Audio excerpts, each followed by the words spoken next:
Hey, let's talk about your 20s. That one decade everyone either romanticizes or regrets. But here's the truth. Your 20s are not a party. They're a foundation. Not because you have to have everything figured out, but because how you live your 20s will echo into your 30s, 40s, and beyond. This is the decade where you'll mess up a lot. And that's okay, because your 20s are less about success and more about self-awareness. This is not the time to chase perfection.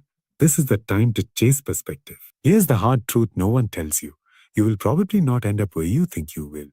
And that's a beautiful thing. You'll change careers, relationships, cities, and dreams. You'll lose people. You'll lose yourself. And somewhere in that chaos, you'll start finding the person you're meant to be. So don't waste your 20s pretending to have it all figured out. Use this time to make decisions that future you will thank you for.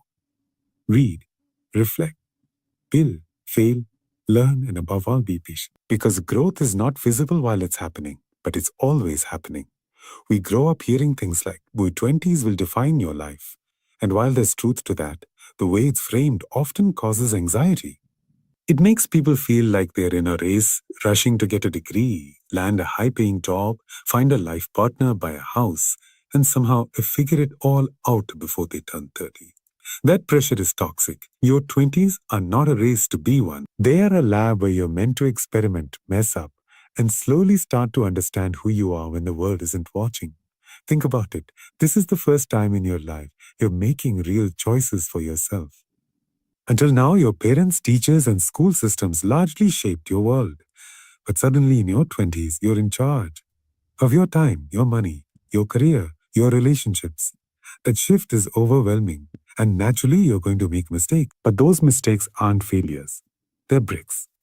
Bricks in the foundation you're laying for your future life. What you do in your 20s doesn't have to look impressive. It just has to be intentional.